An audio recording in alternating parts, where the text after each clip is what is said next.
Salve pessoal, tudo bem?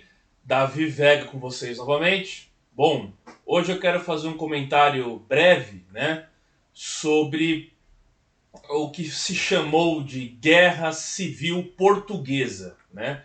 A gente sempre lembra do século XIX por conta das reformas liberais, da competição e a disputa entre monarquistas absolutistas e liberais, e pouco é mencionado Portugal. Sempre se fala muito do carlismo na Espanha, a questão da França, né, dos liberais contra o Carlos X, as próprias unificações da Itália e da Alemanha, né?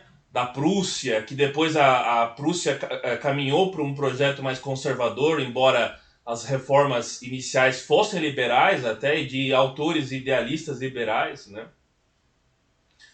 Mas depois descambou para o lado mais conservador e tudo mais.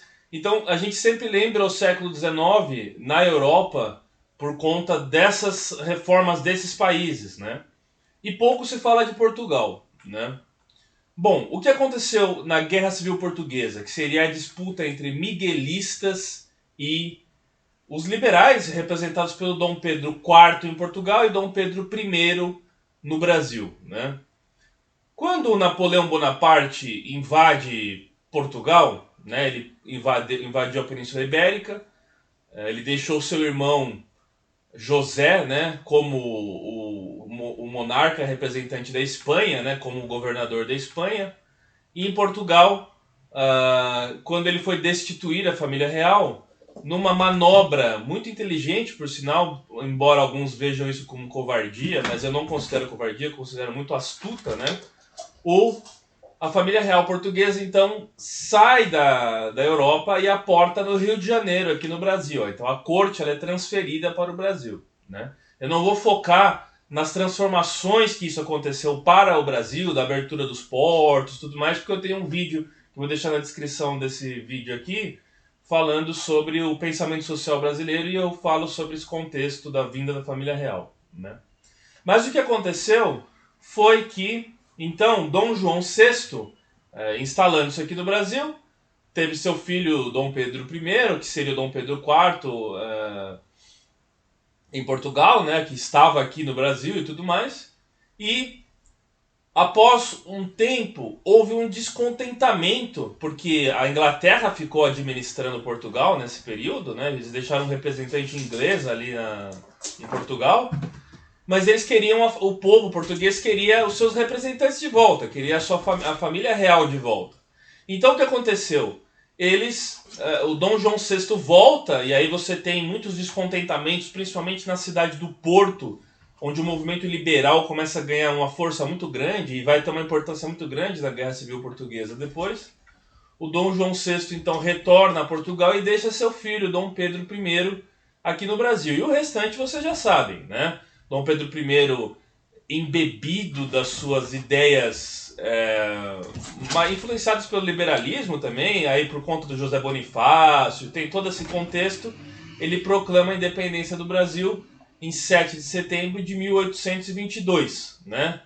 E Portugal reconheceu o reino brasileiro, né? O Império Brasileiro, e reconheceu o Império Brasileiro, embora a administração desse império continuou sendo de uma família real portuguesa, né? E então, o Dom Pedro I teve o dia do fico, teve todas essas coisas que a gente aprende na escola, né? Se o povo quiser, diga ao povo que eu fico, né? Teve tudo isso daí. Mas ele acaba voltando a Portugal, né? E nesse período ele tinha deixado a sua filha, a Dona Maria da Glória, né, que tinha apenas 7 anos, nascida no Brasil, no Palácio São Cristóvão, aqui no Rio de Janeiro. Né? Ela foi a única monarca da Europa a governar um país que nasceu na América, que nasceu fora do território europeu, que tinha nascido no Brasil. Né? Ele tinha deixado ela, então, na tutoria, e aí deixou como administração Portugal nas mãos do seu irmão, do seu irmão sucessório, seria o segundo, que seria o Dom Miguel, com a promessa de que o Dom Miguel fosse se casar com a Dona Maria da Glória, para poder ter uma união da descendência do do Dom Pedro I, Dom Pedro IV, com a linhagem do Dom Miguel, que era seu irmão, né, seu segundo irmão mais novo, né, na sucessão e tudo mais. Acontece que houve um problema nisso tudo, né?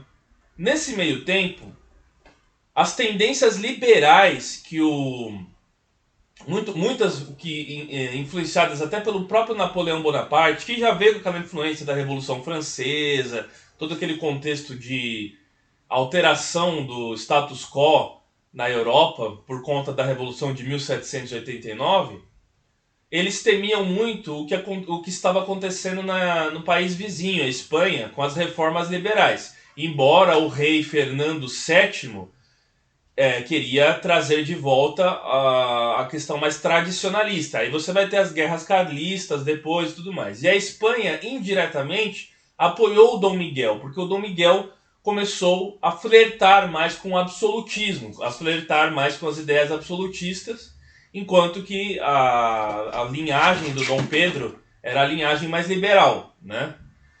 E embora o Dom Pedro fosse liberal, era um liberalismo muito diferente do que nós conhecemos hoje. Era um liberalismo que defendia uma monarquia constitucional, mas você tinha também características absolutistas dentro desse contexto liberal. Basta a gente ver a nossa primeira Constituição, a Constituição do Império, de 1824, 25 de março de 1824, 25 de março a data que tem a rua famosa aqui em São Paulo pelo comércio, né? Ela era uma Constituição que dava poder total. A figura do imperador ela era inviolável, tinha o poder moderador.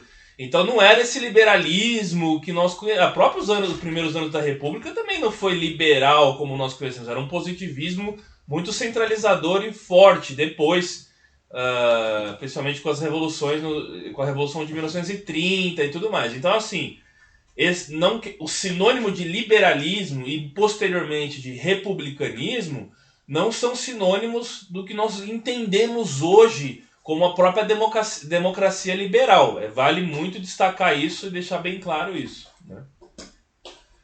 Então o Dom Pedro I ele volta a Portugal, ele aporta na Ilha dos Açores e depois ele vai até o Porto.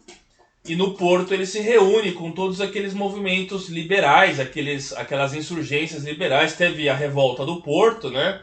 Aquela revolta do Porto que fez ele regressar a Portugal. E então ele inicia-se então uma guerra entre os liberais pró-Dom Pedro I, Dom Pedro IV, e os absolutistas pró-miguelistas, pró-Dom Miguel, né?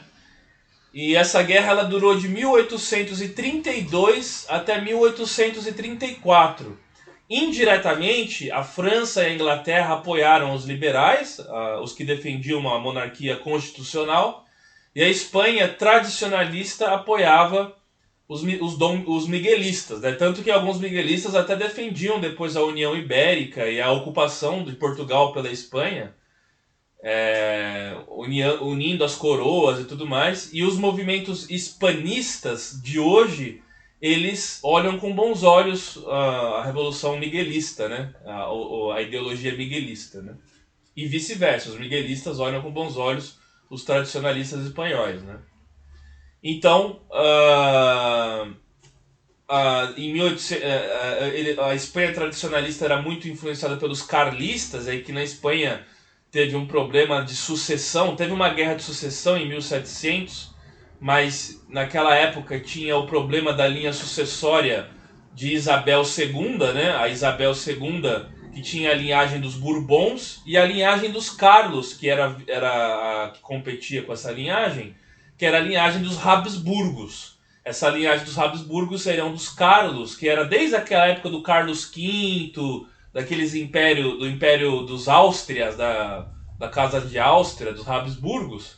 Então tinha essa competição, e até hoje tem essa discussão, porque a família real espanhola de hoje, ela é da linhagem da Isabel II, e os carlistas mais tradicionalistas não reconhecem essa linha francesa, que é a linha francesa, né, da monarquia espanhola. Então você teve as guerras carlistas. Eu tenho um vídeo sobre o carlismo, eu vou deixar aqui na descrição desse vídeo também, mas ele está em espanhol, que eu falei na língua original em espanhol, que é para ter um acesso mais à comunidade hispânica e tudo mais, né? Em Évora Monte, eles assinaram uma convenção que deu início a esse movimento liberal lá em Portugal, né? Um castelo lá em Évora Monte e tudo mais, e que foi quando deu início a toda essa movimentação liberal. Teve o cerco do Porto. Então essa guerra ela foi conhecida como a Guerra entre Dois Irmãos, a Guerra dos Dois Irmãos, os miguelistas absolutistas e os pedristas liberais, né?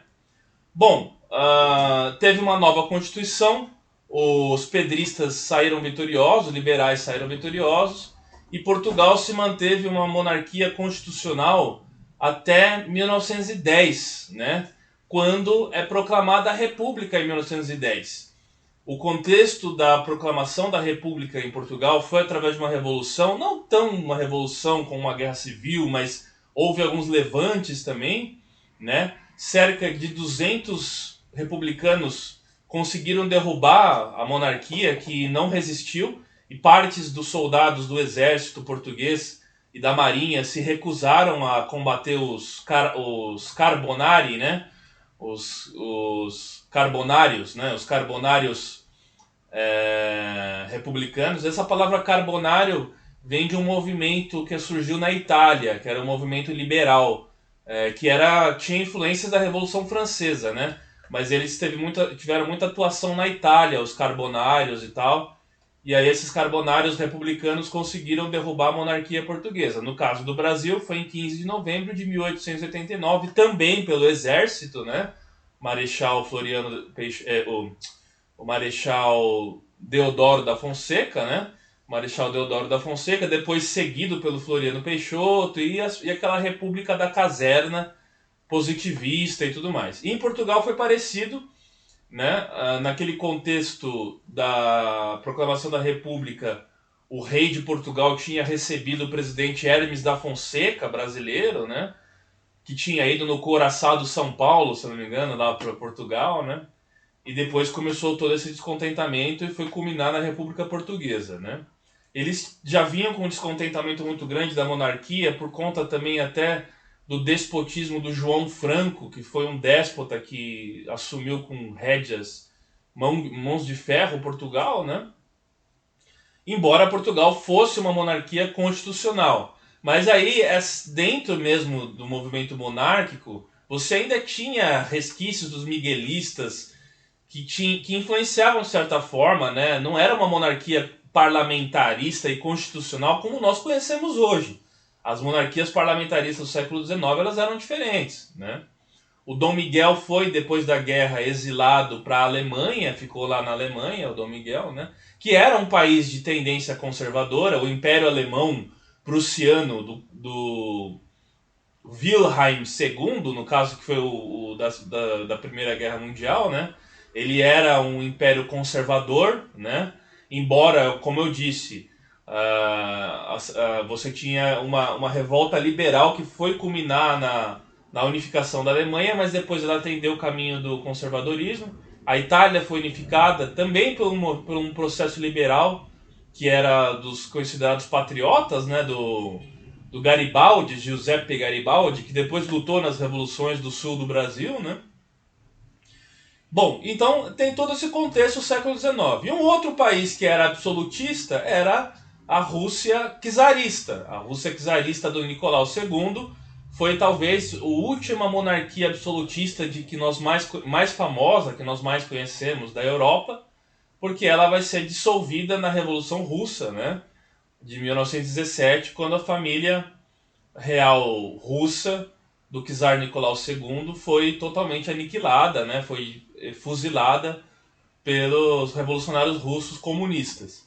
E na proclamação da República Portuguesa de 1910, após esse evento, vários membros da família real portuguesa tiveram mortes misteriosas. Alguns foram até assassinados mesmo, né? Então dizem que tem essa ideia de que quando se proclama uma república, eles querem fazer um banho de sangue, né? Ou qualquer revolução de qualquer ordem quer fazer isso, que é para aniquilar os descendentes do antigo regime para que eles não reivindiquem o trono, não reivindiquem a legitimidade do país de novo. Então ele sempre tem esse banho de sangue.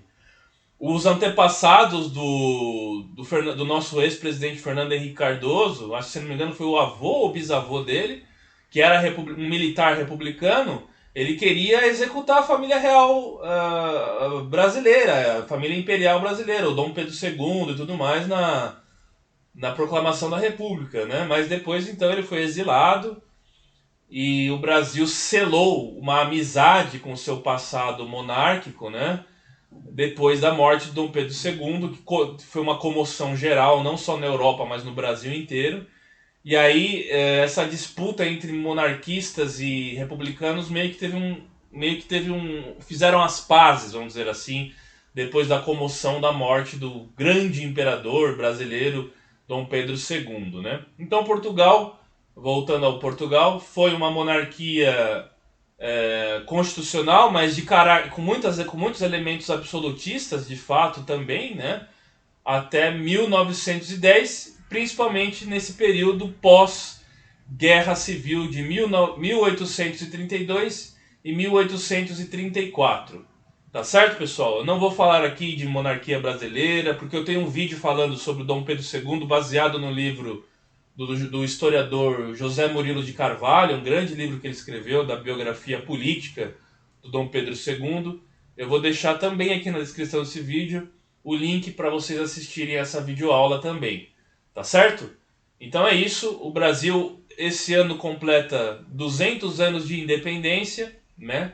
Sendo que praticamente 100 anos dessa independência nossa, ela foi no período do contexto do Império Brasileiro, o contexto de monarquia, e tem essa discussão, né, entre monarquistas e republicanos hoje, né? E vale lembrar que dentro dos monarquistas tem as linhas constitucionais e as linhas mais absolutistas, mais conservadoras, que vai desaguar dentro dessa quebra entre os próprios saquaremas, os saquaremas conservadores brasileiros, que ficam com essa disputa. E dentro dos liberais, tem os liberais mais à esquerda e os liberais mais à direita, mas ambos são republicanos, que tem então essa discussão, que muito foi mudada essa discussão depois do surgimento do socialismo, né?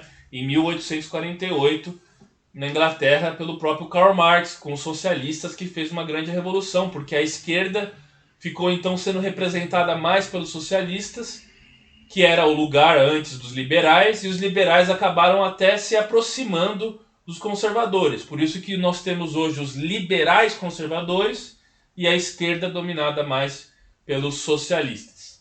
Tá certo?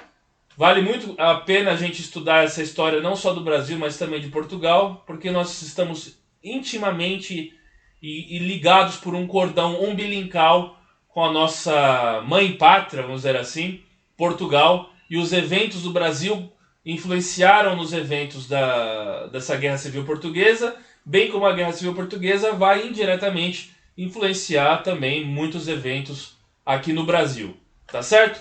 Curta, se inscreva, compartilhe, deixe seu like. Vamos sempre promover a história e a cultura em geral. Muito obrigado. Grande abraço.